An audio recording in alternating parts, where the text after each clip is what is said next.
অজানা রোগে আক্রান্ত হয়ে একের পর এক ছাগল মারা যাচ্ছে বরগুনায়। এতে নিঃস্ব হওয়ার পথে ছাগল পালনকারীরা। অভিযোগ, প্রাণী সম্পদ অধিদপ্তরের তদারকির অভাবে এই অবস্থা সৃষ্টি হয়েছে। চাষিদের সচেতনতার অভাবকে দায়ী করলেন প্রাণী সম্পদ কর্মকর্তা।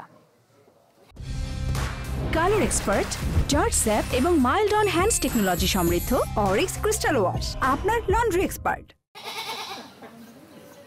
এক মাসের ব্যবধানে ৮টি ছাগল হারিয়ে এভাবেই কান্নায় ভেঙে পড়েন বরগুনার সুফিয়া বেগম।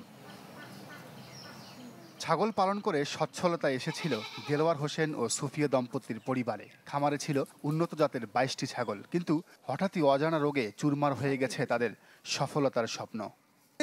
বৈশাখ মাসে জ্যৈষ্ঠ মাসের রস সব আমার পিঠের উপর দিকে আছে। আমার ছাগল একটা কুত্তে খাইতে না, আমি লাভ দিয়ে পড়ছি মনুগো। পাতলা কামড়ে গলার টুকরা ফুললে ওঠে, এরপর আস্তে আস্তে আস্তে দুর্বল হইয়া এই মারা যায়। এ যাবৎ আমার প্রায় ৯টা মারা গেছে। একই অবস্থা জেলার অন্য খামারিদেরও। জানান, হঠাৎ করেই গলা পেট ফুলে যাচ্ছে ছাগলের, সাথে জ্বর আর পাতলা পায়খানায় আক্রান্ত হয়ে ১-২ দিনের মধ্যেই মারা যাচ্ছে ছাগল। আর কি চিকিৎসা করবো, ডাক্তার গেলে ডাক্তারে বলে আর কোনো ওষুধ করায় লাভ নাই। আমরা লাভের যায় ছাগল পালি, আর লাভ তো দূরের কথা, কারণ কতটাও বুঝতেই পাই না যে আবার ফিরে ছাগল কিনবো, যে 2টা ভাত খামু ছাগল পালিয়া। এই যেভাবে ছাগল গ্রামে মারতে আছে, তো মানুষ একেবারে নিঃস্ব হয়ে যাইতে আছে।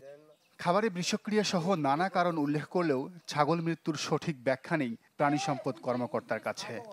মানে কারণগুলো আসলে মিক্সড, কিছু পয়জনিং, কিছু ভাইরাস, কিছুটা কৃমির কারণ। তো আসলে খামারে যদি ওভারঅল সচেতন হয়, তাহলে আমরা পারবো এটাকে নিয়ন্ত্রণ করতে। এই উপসর্গে জেলায় এখন পর্যন্ত কত ছাগল মারা গেছে তার কোনো সুনির্দিষ্ট তথ্য দিতে পারেনি প্রাণী সম্পদ অধিদপ্তর। Desk report, channel 24।